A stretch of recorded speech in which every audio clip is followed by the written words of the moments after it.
Hi, it's Laura at Aquamarine18 Tarot and Books. Thanks for stopping by my channel today. Welcome. I'm here with a VR to Chanel over at Chanel Days and her end of year tarot tag, which has been a favorite of mine for a couple of years now. I will link to her video below with the prompts for 2025. There are 12 prompts, and up until about a day ago, I thought I had already done this tag. I had printed out the prompts and penciled in a couple of ideas of what I would want to share for each question, and somehow my mind turned that into having completed, filmed, and uploaded this tag, which I had actually not, in fact, done. So I'm actually sharing my end of year tarot tag closer to the end of the year than I had planned to do, but that's okay, right? Now, for this tag, it is not, required or expected that you only show new release decks or that you only show new to you decks. Any deck that you want to show for the prompts is completely fine. I have chosen to feature almost exclusively decks that I acquired this year in 2025. They're not all new release decks necessarily, but they're decks that are new to me.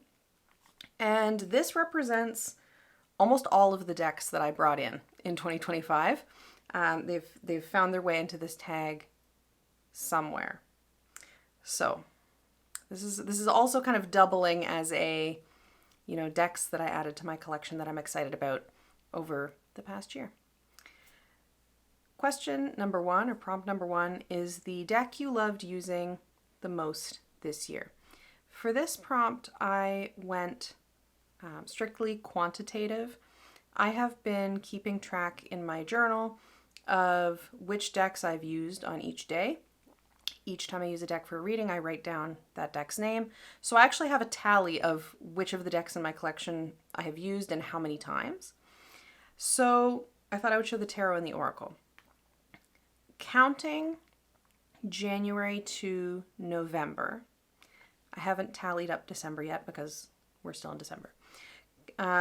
January to November, the tarot deck that I used the most times, or for the most readings, is the Blue Earth Tarot by Allison Davies. And this is a deck that was new to my collection very late in 2024. And I quickly really connected with this deck. And this deck was a very good one for me. Early in the year, I went through a time of grieving, a personal loss that was very difficult. And this deck was the one that I was working with through that time. So a lot of readings with this deck, mostly in January and February of 2025. But once I'm done filming this tag, I plan to put it out on my table again because it's a great deck. I really, really like this. This cyanotype is the medium that she used, and it's really cool.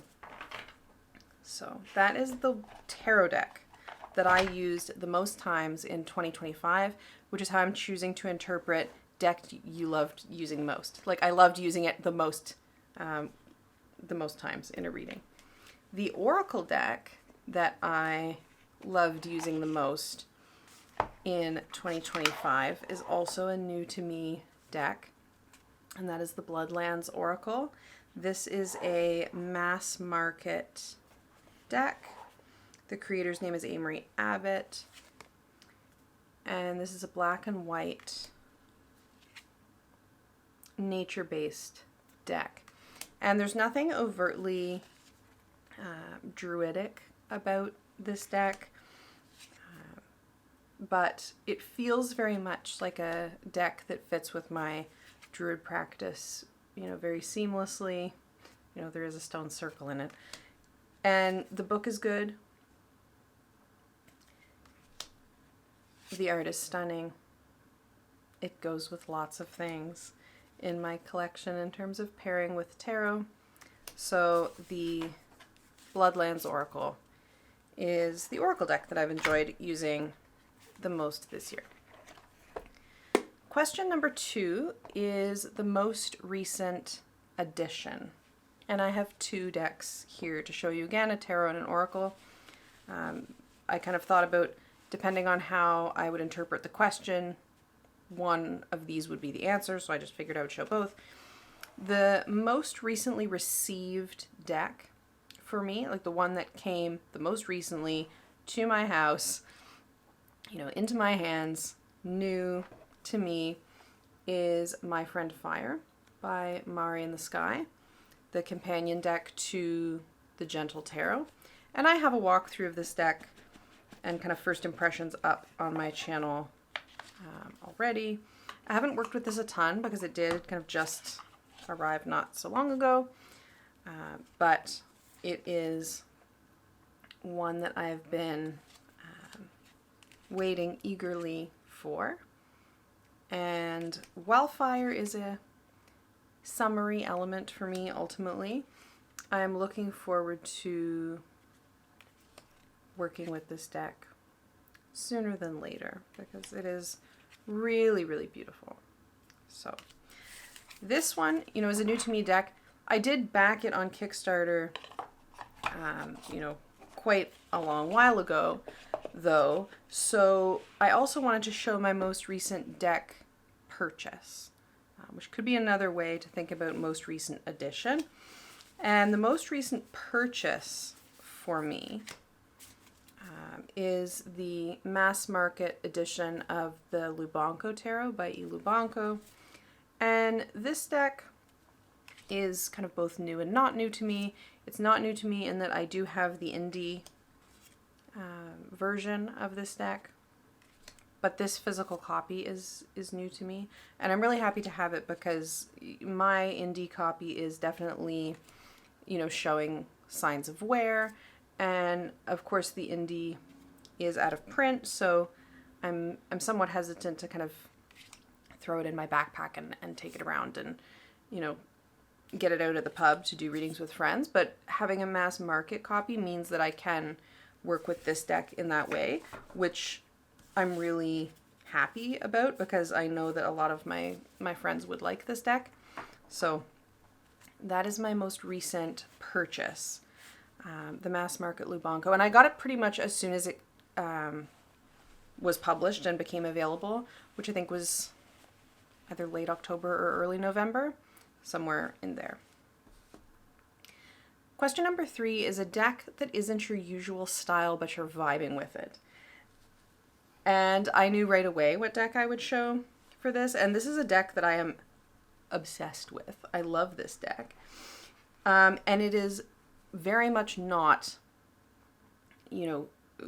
my usual style if you just go based on maybe aesthetics or art style, but thematically I really like it a lot.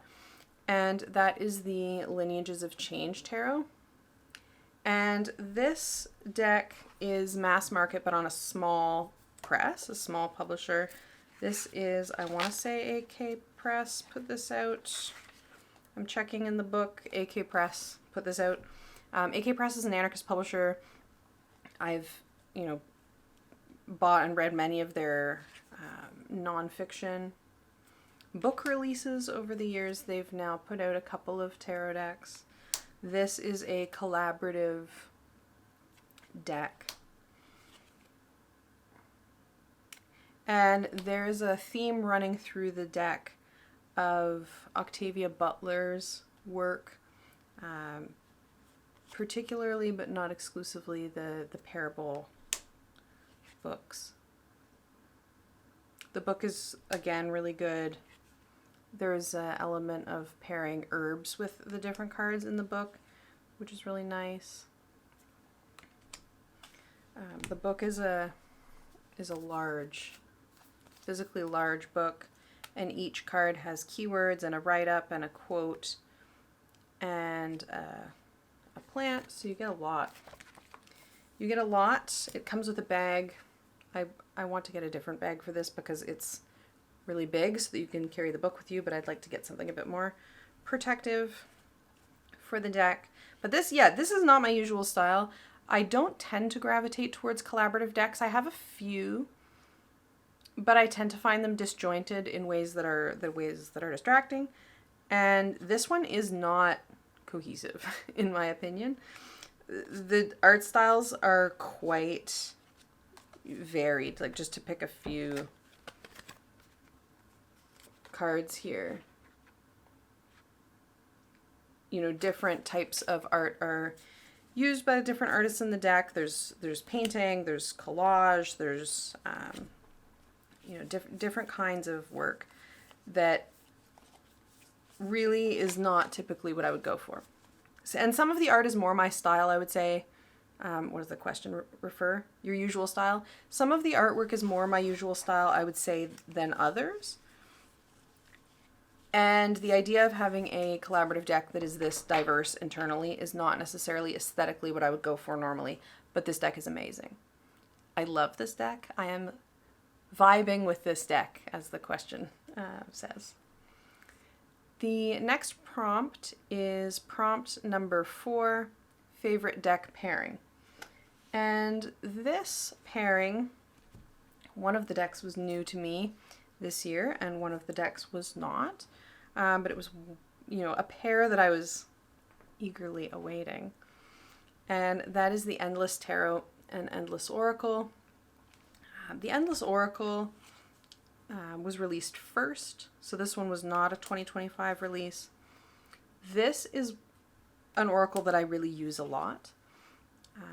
It is a wintry one, in my opinion, based on the color scheme. You know, I'd been pairing it, in some cases I've been pairing it with the Blue Earth Tarot, actually, because of that color palette commonality. But I was really excited to finally, this year, get the Endless Tarot. And it is beautiful. I have not spent much time with the guidebook for the tarot. I really like the guidebook for the Endless Oracle a lot. It does a lot of things that I want a guidebook to do in terms of explaining symbolism choices and, you know, giving well-rounded interpretive framing for each of the cards. I'm sure that the tarot book is good as well. I haven't spent so much time with it. It's, you know, very much readable without the book, so that's how I've been working with it so far, but definitely favorite pair. The 5th prompt is Divination accessories. Dice, journals, altar items, deck mod, bag, cloth, or any accessory. So I don't tend to get a lot of things like this. I do get, of course, bags or pouches for my decks, particularly when they maybe come in like really big boxes that I don't want to be toting around with me. I have seasonal tablecloths that I put on my reading table that I swap out in solstices and equinoxes. So each time the season changes, I change out the fabric, and there's, you know, colors and patterns that feel seasonal to me. They all came from kind of remnants bins, like leftovers at the fabric store. So I don't have a lot of things to show for this, but I have 2 things here. One thing that I have used every day this year, I would not necessarily call it an accessory because I feel like it's its own entity. I don't think of it as an accessory to tarot per se, but my journal, which is a Hobonichi cousin. I put all of my daily draw journaling in here. I have my animal gnosis notes in here. I have been working with a tree every month. That goes in here. So this is something that I'm engaging with constantly, including in tandem with tarot and oracle, but also for other things as well. But predominantly it is a place where my readings live. The other thing that I have to show, which is an accessory in a particular way, I guess. It's wearable, that I am sometimes wearing when I'm divining. So in that sense, it's a divination accessory. But again, it's really very much its own thing that I got to use for the first time this year is my belt. So in AODA, my Druidry order, each grade is associated with a color, and one of the things that we do is have a belt that is in the color of our current degree.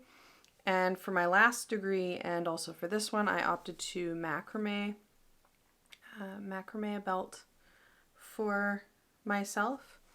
And this year I moved from the apprentice degree, which is second, to the companion degree, third. And that meant that my red belt got put away and I get to wear this blue belt, which is a very meaningful, an important accessory, I suppose, of this year for me. The next prompt is a great card back. And I feel like I could have put this deck in a couple of places, but it's a deck new to me this year that I wanted to make sure made it into the end of year tarot tag, as I've been enjoying it. That is the Cracked Amethyst deck by Jessica Bott. This is a deck that is very much awaited and anticipated for me. I did not have the Idiosynchro deck from when it was available, but I liked the looks of it, and so seeing that she was working on making this new kind of reinterpretation of that deck was quite exciting. And I backed it right away. I've really been enjoying it, but as the prompt asks, a great card back, I really like this as a back. It is nicely symmetrical, it's beautiful, it's simple but not boring, and I got the pin of this design as part of the campaign. There was a pin that's a rainbow with this design in a kind of rectangular pin, and I'm glad that I did because I think it's beautiful too. So that's a deck with a beautiful back. Next up is question 7, deck with a theme you like. And this is a bit of a weird one for me to show for this prompt, but it was immediately the one that I would think to show, but I don't want to spoiler it too much. This is the Cerulean Sequence by James Eads. It is a numerology-related oracle deck. And it has this seedling script. You can see it there. So one of the things that, one would do with this deck, or certainly that I did, was go through and figure out how to interpret this. And it is doable, but you are not given a key of how to read this, but it's something that you can figure out with some time and some experimenting. And I had so much fun. I had so much fun figuring this out. Things like this just really appeal to me. I like puzzles. I like, deciphering things.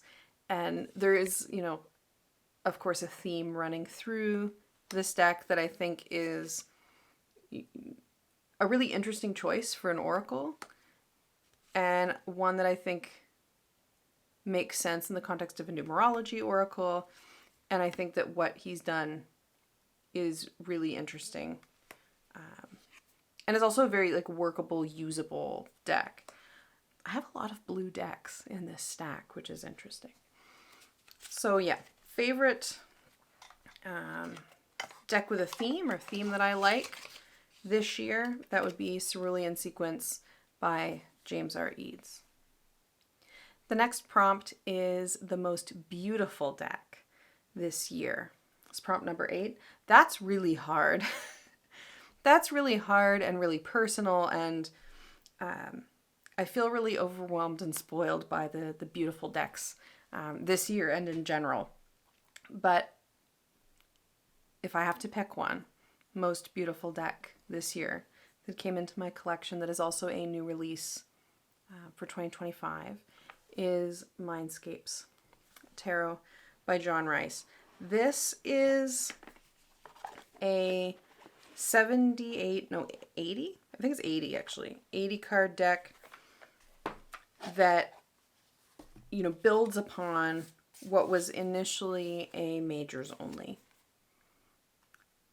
deck that was released on Kickstarter. And they're all paintings. The amount of work in something like this is just really awe-inspiring and special. I love the nature-based theme.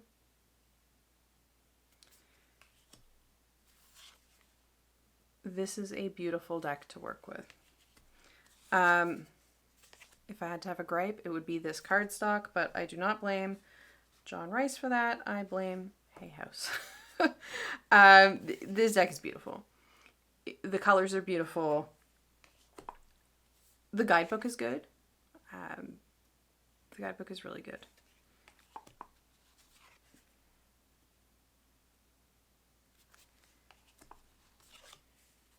The backs are beautiful. This could have been a beautiful back as well.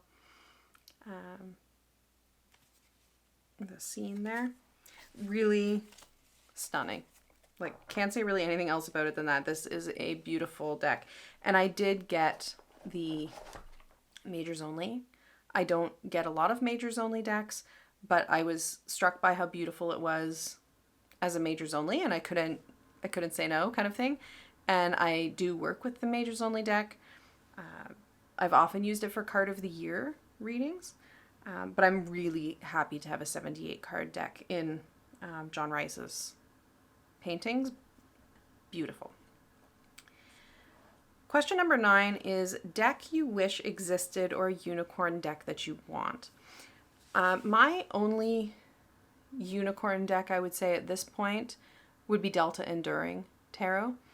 I feel like, you know, of the queer decks that have been published, that is the one that stands out in my mind that is out of print that I would really love to add to my collection someday if it comes back into print. I know, you know, if it shows up on eBay, it's not going to be in my budget, but if it is ever re-released, I will be so quick to pre-order or back or purchase the Delta Enduring Tarot. That is a unicorn deck for sure. Deck that I wish existed. Chanel shared a pop culture based suggestion for a deck that she wished existed. So in that spirit, I will say if I could have a really good Xena Warrior Princess deck, I would love that very much. No Inside Editions Lazy Pips. It would have to be, you know, a really good, well done, you know, scenes from the television show Xena Warrior Princess deck. I so wish that existed, and I would add it to my collection if it did. If you ever see one, let me know. Next up is question number 10. Which card sums up this year as a whole, or a card with the energy that you want to bring in? So I put these aside from the Endless Tarot just because it was one that I had out that was not in its box that I knew I would be having on my desk while I was filming.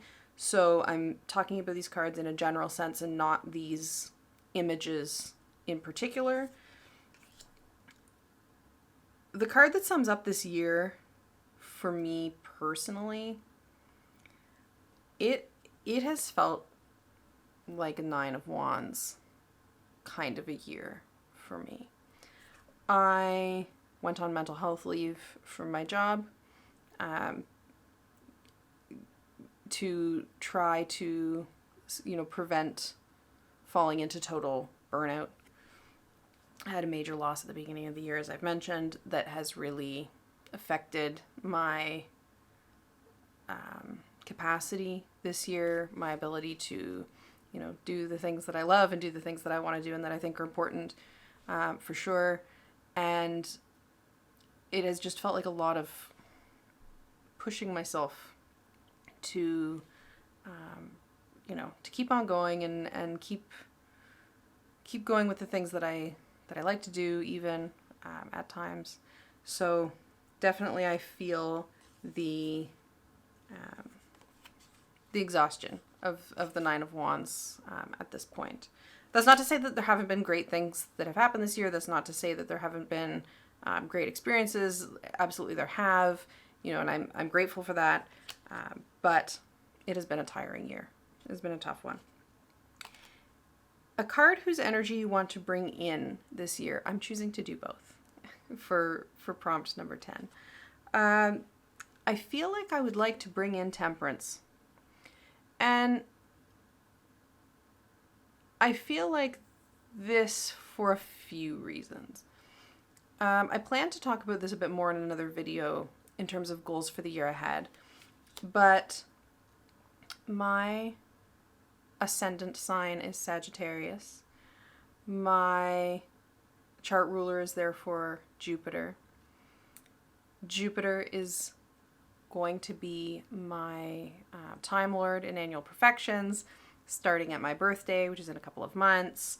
And Jupiter in my natal chart is going to have some interesting things going on because it is in the first degree of Aries.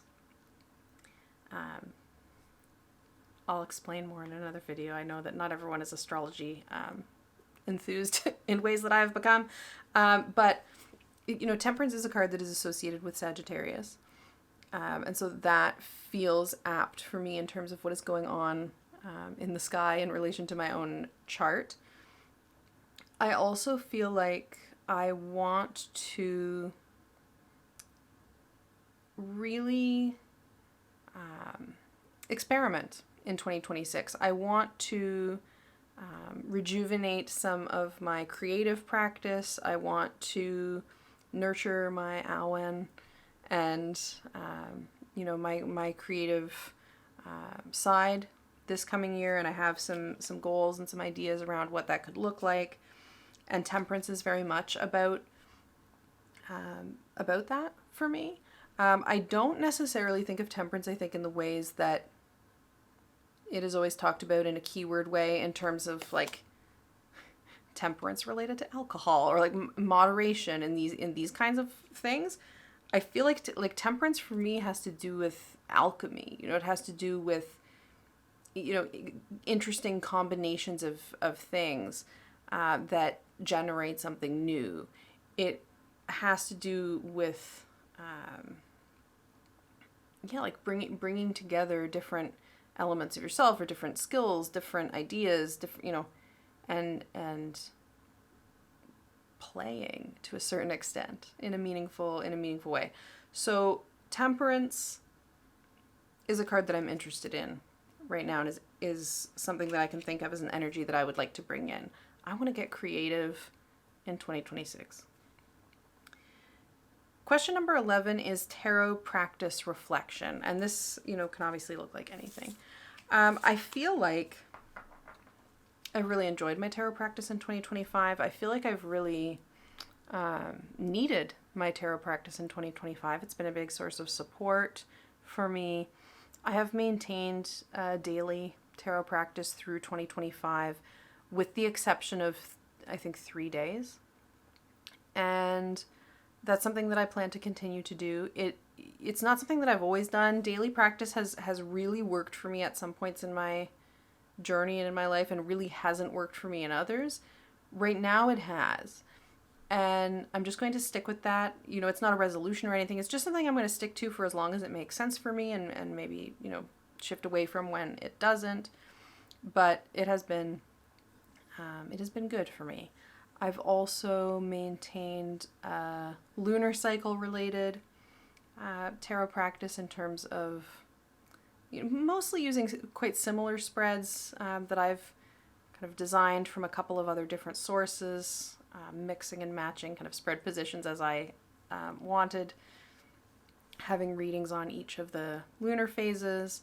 And I've played around with that. I've, at times done new moon, first quarter, full moon, and final quarter. At times it's been every one of the phases. And of course the phases are like constructs, right? And if you look at some of the ancient sources, there are different numbers of phases and phases at different points. But I like this as a kind of intention setting and then checking in with that over the course of a period of time that feels like a good period of time to intention set with. So that has been good. Yeah, I'm happy with my tarot practice. I feel like I've been in quite a slump in terms of wanting to talk about it. I've clearly not been present on YouTube in ways that I have been in prior years, but that hasn't, that's not because of a slump in my practice itself. That has had a lot more to do with other things, ambivalences about the internet and social media, in part, and yeah, it's been personal this year. I have enjoyed reading for others this year as well. I read at a couple of different markets locally, and those were always really good experiences. So I'm hoping to do more of that in the coming year and beyond as well. Question number 12 is to either pull a card for the new year or a deck you want to use next year. And I'm going with deck I want to use next year rather than drawing a card. Deck I want to use next year is brand new to me, not a new deck in terms of a recent publication, but brand new to me, gifted to me by a friend who was rehoming some decks, and I'm very much appreciative of that. Thank you if you're watching. That I'm very excited about. And I have a plan to work with. And that is the Druid Plant Oracle by Philip and Stephanie Cargom.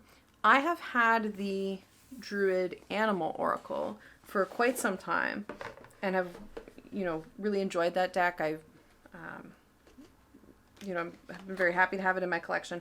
And this is something that I've been meaning to add to my collection for a long time. And it's just, it's one of those things where it's mass market, it's widely available. It just hasn't happened. And so when this copy became available, I, said absolutely. And I'm thinking that having enjoyed having a tree each month this year, which I've been drawing, or not drawing, I picked them deliberately, from the Tree Lore Oracle by Dana O'Driscoll, I was thinking I might do a plant of the month each month and work with this deck. I don't know a ton about plants. I'm no herbalist, that's for sure, but I am curious. And I feel like it might be nice to pick one of these, either at the beginning of each month, when animal of the month is chosen, or maybe with each new moon, something like that. And choose one that I want to, explore in some way that appeals to me in some way, is what I think I'll do. So I plan to have this deck, the Druid Plant Oracle, be one that I work with in the new year. Thank you so much to Chanel over at Chanel Days for keeping up this tag and for sharing the prompts for this year. And thank you to everyone for watching and for folks who have shared their VRs. I am working my way through those, and if I haven't commented yet, I maybe haven't gotten there, but it is one of my favorites to watch. So I'll look forward to seeing yours if you make one or plan on making one. And I will see you again soon. Have a good one.